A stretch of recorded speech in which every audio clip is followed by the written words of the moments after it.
तर मित्रांनो बघा, आज परत आपण सकाळी मी परत ट्रेक करायला आलो आहे, चालायला आलो आहे. बघू शकता आज वातावरण कंप्लीट पाऊस पडतो आहे. हे बघा परत आज, काल पण मी दाखवलं होतं, आजही पावसाचं मस्त वातावरण आहे. सकाळी कंप्लीट पाऊस पडतो आहे, पावसातच चालतो आहे. हे टॉवरचं काम चालू आहे, तिथे थोडा आवाज येत असतो, बघू शकतो.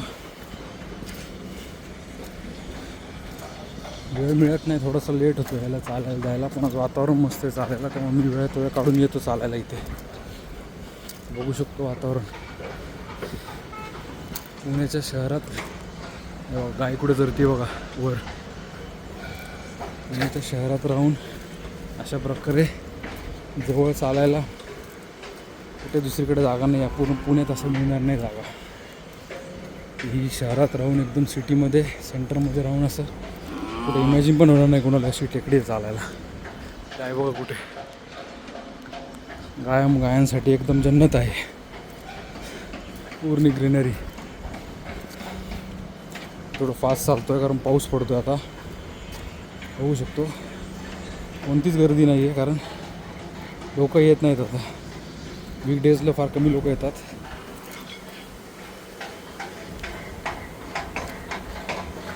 वाट पण थोडी निसरडी झाली आहे, एकदम घसरायची शक्यता आहे.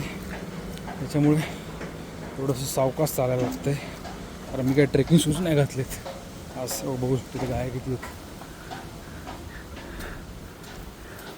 खूप साऱ्या गाय आहेत तिथे आज. एवढ्या गाय वर आल्यात चारा खायला, चरायला येतं त्या गाय. पाऊस पडतोय थोडा पुढे दाखवतो तुम्हाला. आता बघू शकतो इथे आता आज एकही व्यक्ती नाही आहे चालायला. मी थोडा लेट आलो आहे, थोडासा लेट येत असतो मी, पण पावसामुळे कदाचित गर्दी नाही आहे, नाही तर खूप लोक येतात चालायला इथे. इतर वेळेस जवळपास खूप लोक चालताना दिसतात, इव्हन वयस्कर लोक असतात, पण आता आज कोणच नाही आहे. आता मग सकाळी 9:30-10 झालेत, पण कोणच नाही आहे आज. वाटेत पण कोण नाही. बघू शकतो इकडे वातावरण आज एक नंबर आहे. मस्त वातावरण आहे आज एकदम. पाऊस पडतो आणि त्या पावसात चालायला मिळते.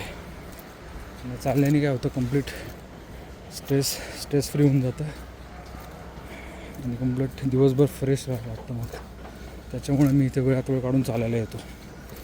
कमेंट करा मित्रांनो, तुमच्यापैकी कोणी इथे डेली चालायला येत असेल तर, आणि लोकेशन कसं वाटतं चालण्यासाठी कमेंट करा तुम्ही प्लीज. थँक्यू.